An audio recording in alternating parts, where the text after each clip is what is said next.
ಕರ್ನಾಟಕದಲ್ಲಿ ಕಾಂಗ್ರೆಸ್ ಸರ್ಕಾರ ಬಂದ ಮೇಲೆ ಒಂದು ರೀತಿ ಭಯೋತ್ಪಾದಕರಿಗೆ ಭಯದ ವಾತಾವರಣನೇ ಇಲ್ಲ. ಈಗ ರಾಮೇಶ್ವರ ಕೆಫೆ ಬ್ಲಾಸ್ಟ್ ಆಯಿತು. ಅಲ್ಲಿಗೆ ಹೋದಂಥ ಎಲ್ಲ ಮಂತ್ರಿಗಳು, ಕಾಂಗ್ರೆಸ್ಸಿನ ಎಲ್ಲ ಮಂತ್ರಿಗಳು ಹೇಳಿಕೆ ಕೊಟ್ಟಿದ್ದು ಇದೊಂದು ಬಿಸ್ನೆಸ್ ಗಲಾಟೆ, ಬೇರೆ ಬೇರೆ ಆ್ಯಂಗಲಲ್ಲಿ ನಾವು ನೋಡ್ತಾ ಇದ್ದೀರಿ ಅನ್ನೋ ಹೇಳಿಕೆ ಕೊಡೋ ಮುಖಾಂತರ ಎಲ್ಲೋ ಒಂದು ಕಡೆ ವೋಟ್ ಬ್ಯಾಂಕ್ ಪಾಲಿಟಿಕ್ಸ್ ಮಾಡುವಂಥ ಒಂದು ಪ್ರಯತ್ನಗಳನ್ನು ಮಾಡ್ತಾ ಇರೋದ್ರಿಂದ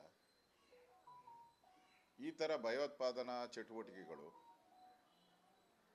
ಹಲ್ಲೆಗಳು ಕರ್ನಾಟಕದಲ್ಲಿ ವ್ಯವಸ್ಥಿತವಾಗಿ ನಡೀತಾ ಇದೆ.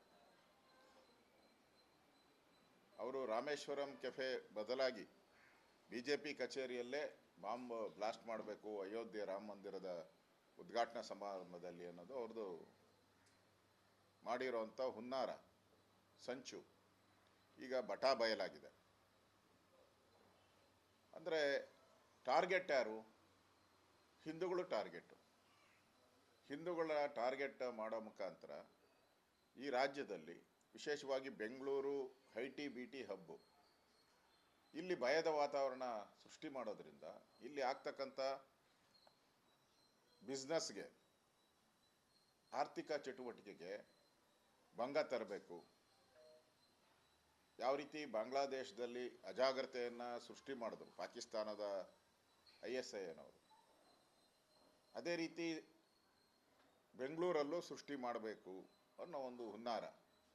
ಈಗಾಗಲೇ ಅದಕ್ಕೆ ತಕ್ಕಂತೆ ಇಲ್ಲಿನ ಒಬ್ಬ MLCನೂ ಕೂಡ ಅದೇ ಹೇಳಿಕೆಯನ್ನು ಕೊಟ್ಟಿದ್ದಾರೆ. ಬಾಂಗ್ಲಾದೇಶದಲ್ಲಾದಂಥ ಘಟನೆ ರಾಜಭವನದಲ್ಲೂ ಆಗುತ್ತೆ, ಆ ಥರ ಗಲಭೆ ಮಾಡ್ತೀರಿ ಅಂತ ಹೇಳಿಕೆ ಕೊಟ್ಟಿರೋದನ್ನು ಕೂಡ ಜಾಹೀರಾತಾಗಿದೆ. ಆ ದೃಷ್ಟಿಯಿಂದ ಇಲ್ಲಿ ಭಯೋತ್ಪಾದನಾ ಚಟುವಟಿಕೆಗೆ ಉಗ್ರ ಕ್ರಮಗಳನ್ನು ತೆಗೆದುಕೊಳ್ಬೇಕು. ಈಗ NI ಏನು ಮಾಡ್ತಾ ಇದೆ ಅದು ಒಳ್ಳೆ ರೀತಿಯ ಒಂದು ತನಿಖೆಯನ್ನು ಮಾಡ್ತಾ ಇದೆ.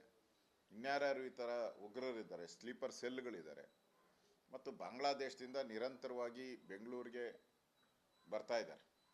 ಕಲ್ಕಟ್ಟ ಆಧಾರ್ ಕಾರ್ಡ್ ತೊಗೊಳೋದು, ಕಲ್ಕಟ್ಟಾದಲ್ಲಿ ಬಂದು ವೆಸ್ಟ್ ಬೆಂಗಾಲಲ್ಲಿ ಆಧಾರ್ ಕಾರ್ಡ್ ತೊಗೊಳೋದು, ಅಲ್ಲಿಂದ ಡೈರೆಕ್ಟಾಗಿ ಬೆಂಗಳೂರು ಬರೋದು, ಇಲ್ಲಿ ಅವ್ರದ್ದೇ ಏರಿಯಾಗಳಲ್ಲಿ ಸೇರಿಕೊಂಡು ಬೆಂಗಳೂರಲ್ಲೂ ಕೂಡ ಕಳ್ತನ, ಈ ಭಯೋತ್ಪಾದನಾ ಚಟುವಟಿಕೆಗಳು ಇವೆಲ್ಲನೂ ಕೂಡ ಜಾಸ್ತಿ ಆಗುವಂಥದ್ದಕ್ಕೆ ಕಾರಣ ಆಗ್ತಾ ಇದೆ. ಅದರಿಂದ ಸರ್ಕಾರ, ಗೃಹ ಇಲಾಖೆ ಇದ್ರ ಬಗ್ಗೆ ಕ್ರಮ ತೆಗೆದುಕೊಳ್ಬೇಕು ಮತ್ತು ಈ ಥರ ಭಯೋತ್ಪಾದನಾ ಚಟುವಟಿಕೆಗಳು ಮುಂದೆ ಆಗದಂಗೆ ತಡೆಗಟ್ಟಕ್ಕೆ ಸ್ಪೆಷಲ್ ಟಾಸ್ಕ್ ಫೋರ್ಸ್ಗಳನ್ನು ಮಾಡಬೇಕು. ಈಗ ಬಾಂಗ್ಲಾದೇಶದವ್ರು ಬರ್ತಾ ಇದ್ದಾರೆ ಅಂದರೆ ಅದರಲ್ಲಿ ಭಯೋತ್ಪಾದಕರು ಇರ್ತಾರೆ ಅನ್ನೋದು ಅರ್ಥ. ಈಗ NI ತನಿಖೆಯಲ್ಲಿ ಬಾಂಗ್ಲಾದೇಶದ ವ್ಯಕ್ತಿಗಳು ಇದ್ದಾರೆ. ಅದರಿಂದ ಇದಕ್ಕೆ ಬಾಂಗ್ಲಾದೇಶವ್ರನ್ನ ಕಂಡುಹಿಡಿಯುವಂಥದ್ದಕ್ಕೆ ಟಾಸ್ಕ್ ಫೋರ್ಸನ್ನು ರಚನೆ ಮಾಡಿ ಕರ್ನಾಟಕದ ಎಲ್ಲ ರಾಜ್ಯಗಳ ಸ್ಟೇಷನ್ಗಳಿಗೆ ಮಾನಿಟರ್ ಮಾಡಿ ಯಾರ್ಯಾರಿದ್ದಾರೋ ಅವ್ರನ್ನ ಕೂಡಲೇ ಅಲ್ಲಿಂದ ಗಡೀಪಾರು ಮಾಡಿದ್ರೆ ಒಂದು ಸ್ವಲ್ಪ ಸೇಫ್ ಆಗುತ್ತೆ. ಇಲ್ಲಾಂದರೆ ಇವತ್ತು ವೆಸ್ಟ್ ಬೆಂಗಾಲಲ್ಲಿ ಯಾವ ರೀತಿ ಗಲಭೆಗಳಾಗ್ತಾ ಇದೆ, ಅಸ್ಸಾಮಲ್ಲಿ ಯಾವ ರೀತಿ ಗಲಭೆಗಳಾಗ್ತಾ ಇದೆ, ಅದೇ ರೀತಿ ಮುಂದೊಂದು ದಿನ ಕರ್ನಾಟಕದಲ್ಲೂ ಗಲಭೆ ಆದಮೇಲೆ ಕಂಟ್ರೋಲೇ ಮಾಡೋಕ್ಕಾಗಲ್ಲ. ಕೈ ಮೀರಿ ಹೋಗೋವಂಥ ಪರಿಸ್ಥಿತಿ ಕರ್ನಾಟಕಕ್ಕೆ ಬರಬಾರ್ದು.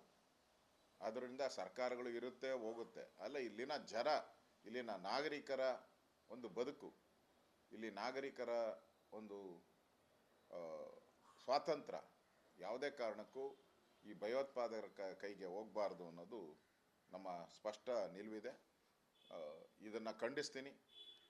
BJP ಕಚೇರಿಗೆ ಏನು ಭಯೋತ್ಪಾದನಾ ಚಟುವಟಿಕೆ ಮಾಡೋಕ್ಕೆ ಬಾಂಬ್ ಇಡೋ ಅಂಥದ್ದಕ್ಕೆ ಪ್ರಯತ್ನ ಮಾಡಿದರು, ಇದನ್ನು ನಾನು ಖಂಡಿಸ್ತೀನಿ. ಇದರ ಮೇಲೆ ಕಠಿಣ ಕ್ರಮಗಳನ್ನು ರಾಜ್ಯ ಸರ್ಕಾರನೂ ಕೂಡ, ಉಳಿದವರು ಯಾರಿದ್ದಾರೆ ಸ್ಲೀಪರ್ ಸೆಲ್ಸ್, ಅವ್ರನ್ನ ಗಮನ ಕೊಡಬೇಕು ಅನ್ನೋ ಆಗ್ರಹವನ್ನು ಕೂಡ ನಾನು ವಿರೋಧ ಪಕ್ಷದ ನಾಯಕನಾಗಿ ಮಾಡ್ತಾ ಇದ್ದೀನಿ. ಸರ್, ಈಗ ವಿಧಾನಸಭೆಯಲ್ಲಿ ಪಾಕಿಸ್ತಾನದಿಂದ ಒಂದು ಘೋಷಣೆ ಕೂಗಿತ್ತು. ಆ ಘೋಷಣೆ ಕೂಗಿದ್ದ ಸಂದರ್ಭದಲ್ಲಿ ಕೂಡ ಕೇವಲ ತಳ್ಳಿ ಹಾಕುವಂಥ ಪ್ರಯತ್ನಗಳನ್ನು ಮಾಡಿದ್ರು. ಅದನ್ನೇ ಏನಾದರೂ ಪ್ರಾಮಾಣಿಕ ತನಿಖೆಯನ್ನು ಮಾಡಿದ್ದಿದ್ರೆ ಈ ರೀತಿಯಾಗಿ ಯಾವುದಾದ್ರು ಸತ್ಯಾಂಶಗಳು ಹೊರಬರ್ತಿತ್ತ ಅಂತ? ಇಲ್ಲ, ಈ ಥರ ನಾನು ವಿಧಾನಸೌಧದಲ್ಲೇ ಪಾಕಿಸ್ತಾನ ಜಿಂದಾಬಾದ್ ಅನ್ನೋದನ್ನ ಮೊದಲು ಕೂಡ ನಿರಾಕರಣೆ ಮಾಡಿದ್ರು. ಅದನ್ನು ಕಾಂಗ್ರೆಸ್ ಅವರು ನಿರಾಕರಣೆಯನ್ನು ಮಾಡಿದ್ರು. ಆ ಥರ ಏನು ಹಾಗೇ ಇಲ್ಲ ಅಂತ. ರಾಮೇಶ್ವರ ಕೆಫೇರು ಆದಾಗೂ ಕೂಡ ಅದು ಭಯೋತ್ಪಾದನಾ ಚಟುವಟಿಕೆ ಅಲ್ಲ ಅಂತಲೇ ನಿರಾಕರಣೆಗಳನ್ನು ಮಾಡ್ತಾಯಿದ್ರು. ಅದು ಕುಕ್ಕರ್ ಬಾಂಬ್ ಬ್ಲಾಸ್ಟು ಮಂಗಳೂರಲ್ಲಾದವನು ಕೂಡ ಅದು ನನ್ನ ಬ್ರದರ್ಸ್ ಅವರೆಲ್ಲ ಅಂತ ಹೇಳಿದ್ರು. ಈ ಥರ ಪದೇ ಪದೇ ಆ ಒಂದು ಭಯೋತ್ಪಾದಕರಿಗೆ ಪ್ರೇರಣೆ ಆಗತಕ್ಕಂಥ ಒಂದು ಹೇಳಿಕೆಗಳನ್ನು ಕೊಡೋ ಮುಖಾಂತರ ಕರ್ನಾಟಕದಲ್ಲಿ ಭಯೋತ್ಪಾದನಾ ಚಟುವಟಿಕೆಗೆ ಒಂದು ರೀತಿ ಕುಮ್ಮಕ್ಕು ಕೊಡ್ತಾ ಇದ್ದಾರೆ ಅಂತ ಅನಿಸುತ್ತೆ. ಅವ್ರ ಮೇಲೆ ಕಠಿಣ ಕ್ರಮಗಳನ್ನು ತೆಗೆದುಕೊಂಡಿದ್ರೆ ಈ ಘಟನೆಗಳು ಮರುಕಳಿಸ್ತಾ ಇಲ್ಲ. ಈಗ ಬೆಂಗಳೂರನ್ನೇ ಕರ್ನಾಟಕವನ್ನೇ ಯಾಕೆ ಟಾರ್ಗೆಟ್ ಮಾಡ್ಕೊಂಡಿದ್ದಾರೆ ಅದನ್ನು ರಾಜ್ಯದ ಜನ ಅರ್ಥ ಮಾಡ್ಕೋಬೇಕು, ಪೊಲೀಸ್ ಇಲಾಖೆ ಅರ್ಥ ಮಾಡ್ಕೋಬೇಕು. ಕರ್ನಾಟಕನ ಯಾಕೆ, ಕರ್ನಾಟಕ ಸೇಫ್ ಅನ್ನೋದು ದೃಷ್ಟಿಯಿಂದನ, ಕರ್ನಾಟಕದಲ್ಲಿ ಭಯೋತ್ಪಾದನಾ ಕೃತ್ಯ ಮಾಡಿದ್ರೆ ನಮಗೆ ಯಾವುದೇ ತೊಂದರೆ ಇಲ್ಲ ಅಂತ ಅವ್ರಿಗನ್ಸಿದೆಯಾ? ಈ ಥರ ಒಂದು ಅವ್ರಿಗೆ ಇಲ್ಲಿ ಏನು ತೊಂದರೆ ಇಲ್ಲ ಅಂತ ಅನಿಸಿರೋದ್ರಿಂದನೇ ಕರ್ನಾಟಕದಲ್ಲಿ ಈ ಥರದ ಉಗ್ರಗಾಮಿ ಚಟುವಟಿಕೆಗಳು ಆಗ್ತಾ ಇದೆ.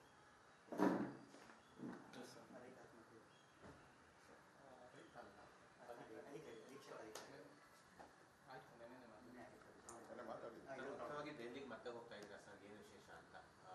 ಈಗ ಮುಡಾ ಕೋರ್ಟ್ನಲ್ಲಿ ವಿಚಾರಣೆ ಬಹುತೇಕ ಅಂತಿಮ ಹಂತಕ್ಕೆ ಬಂದಿದೆ. ಈಗ ಬಿಜೆಪಿಗೂ ಕೂಡ ಇದು ಮಹತ್ವದ ಘಟ್ಟ. ತೀರ್ಪು ಇದೇ ತಿಂಗಳು ಬರುವ ಸಾಧ್ಯತೆ ಇದೆ. ಅನಂತರ ಬಿಜೆಪಿಯ ಕಾರ್ಯತಂತ್ರಗಳೇನು, ಅದ್ರ ಬಗ್ಗೆ ಚರ್ಚೆ ಮಾಡ್ತೀರಾ ಏನು ಅಂತ? ಇಲ್ಲ, ನಾವು ಈಗ ಇವತ್ತು ಡೆಲ್ಲಿಗೆ ಹೋಗ್ತಾ ಇದ್ದೀನಿ. ಸಂಜೆ 6 ಗಂಟೆಗೆ ಸಭೆ ಇದೆ. ಅಮಿತ್ ಶಾ ಅವರು, ನಮ್ಮ ರಾಷ್ಟ್ರೀಯ ಅಧ್ಯಕ್ಷರು ಸಭೆಯನ್ನು ತೆಗೆದುಕೊಳ್ತಾ ಇದ್ದಾರೆ. ಪಕ್ಷದ ಸಂಘಟನೆ ಬಗ್ಗೆ, ಪಕ್ಷದ ಸದಸ್ಯದ ಬಗ್ಗೆ ಮೀಟಿಂಗ್ ಇದೆ ಅಂತ ಮಾಹಿತಿಯನ್ನು ಕೊಟ್ಟಿದ್ದಾರೆ. ಸೊ ಅಲ್ಲಿ ಹೋದ್ಮೇಲೆ ಏನು ವಿಚಾರಗಳು ಅನ್ನೋದು ನನಗೆ ಗೊತ್ತಾಗ್ತೈತೆ.